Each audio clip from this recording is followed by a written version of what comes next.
Ma ora è tempo di andare in giro per la città, lo facciamo con l'architetto Augusto Ressa, che anche oggi ci fa scoprire le bellezze di Taranto. Buongiorno, ben trovato.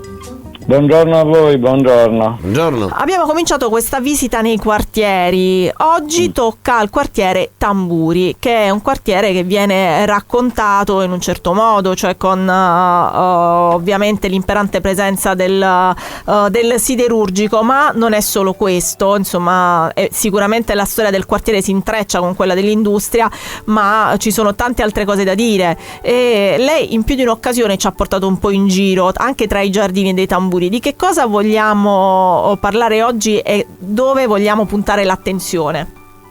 I Tamburi sono un quartiere estremamente complesso, molto interessante da studiare, da valutare, da osservare, perché sotto i vari aspetti ovviamente, da un punto di vista ambientale ovviamente, ma anche da un punto di vista paesaggistico, urbanistico, sociologico e così via. Certo i Tamburi non nascono per essere un luogo marginale come di fatto è diventato, perché quello era un luogo veramente ameno. Possiamo cogliere l'amenità di quel posto dai pochi residui che ci sono ancora del territorio coltivato, perché lì c'erano uliveti, vigneti straordinari, ma soprattutto dal paesaggio, dalla visione del paesaggio che si coglie per esempio dal via Marpiccolo, che è questo tratto di strada dei Tamburi che dai tarantini non è affatto frequentato, ma è di una panoramicità straordinaria e dall'idea di che cosa fosse quel luogo, tant'è vero che quando dopo la guerra si ricostruì il nostro paese, nel quartiere Tamburi venne realizzato con il programma Ina Casa uno dei più ambiziosi interventi urbanistici, e fu proprio realizzato ai Tamburi. Ne abbiamo già parlato delle palazzine Ina Casa con le formelle maiolicate, con i giardini, con i cortili e così via.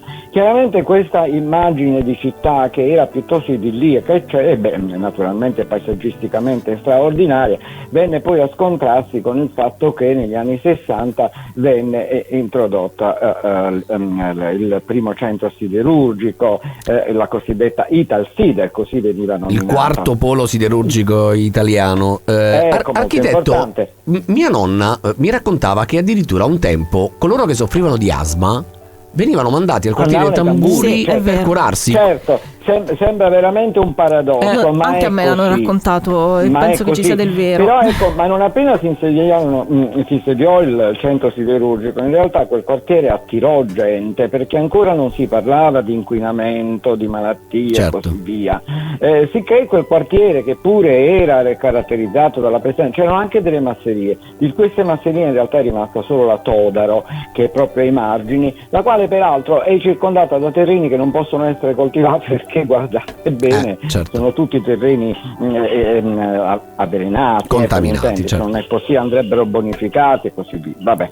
Allora voglio dire, sì, quindi c'è stato questo paradosso, però ecco, da un punto di vista urbanistico è estremamente interessante per i motivi che vi ho detto, cioè si è molto sperimentato ai quartieri Tamburi, ma non solo, ma adesso si continuerà per sperimentare, perché come ben voi sapete l'amministrazione comunale ormai ha messo a punto una serie di progetti in cui si tende a riqualificare completamente questo quartiere con la famosa forestazione urbana, l'abbattimento delle cosiddette case parcheggio, no? Ne abbiamo tante volte parlato, queste case che furono costruite ai Tamburi nel 1980 a seguito del terremoto. Allora ci fu il terremoto, vi ricordate il grande terremoto che colpì prevalentemente l'Irpinia, ma che ebbe delle ripercussioni anche da noi, per cui in Città Vecchia ci furono dei crolli e 500 persone furono portate lì per stare in queste case parcheggio per solo un anno, perché secondo i progetti bisognava poi risanare quelle case nella Città Vecchia e sarebbero ritornati. Non sono mai più ritornati, sono passati 40 anni. Però finalmente si tende a demolire quella bruttura, perché effettivamente è una bruttura, perché fatti veramente molto male peraltro quegli edifici, per realizzare questo grande parco, ma anche l'affaccio sul Mar Piccolo con questo lungomare terrazzato. Bene, quindi come vedete è un quartiere che genera in chi naturalmente ha capacità progettuale e ha una visione della città portata verso il futuro, genera veramente molti stimoli. Non dimentichiamo che fra i tanti stimoli, perché non si può pensare che la città, il quartiere Tamburi sia soltanto un quartiere marginale dove si nasce certo, e ci auguriamo che sia così, insomma, che non si pensi a questo quartiere solo in questo modo.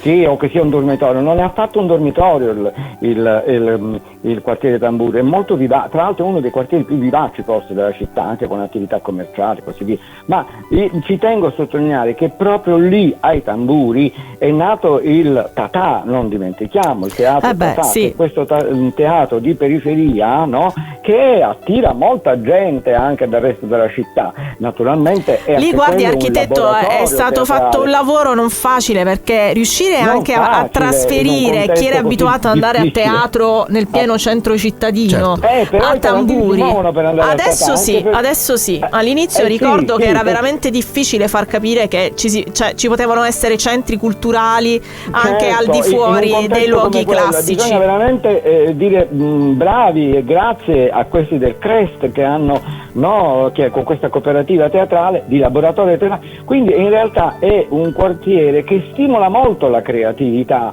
e secondo me avrà un buon futuro. Naturalmente qual è il punto dolente? È sempre quello, è quella dell'industria, non c'è niente da fare. Certo. Taranto deve risolvere una volta per tutte il rapporto con questa industria, la quale industria ancora latita secondo i dettami di convivenza con la città. Sì. Questo è il grosso problema. Se non si risolve quel problema, in realtà anche il parco urbano, anche la forestazione, tutto quello che si vuole fare, in realtà presenta dei punti di debolezza non da poco. Ecco, questo chiarissimo. Grazie per essere stato con noi anche oggi, l'architetto Augusto Ressa. Ci sentiremo la prossima settimana per parlare di un altro quartiere, fare un altro giretto con lei.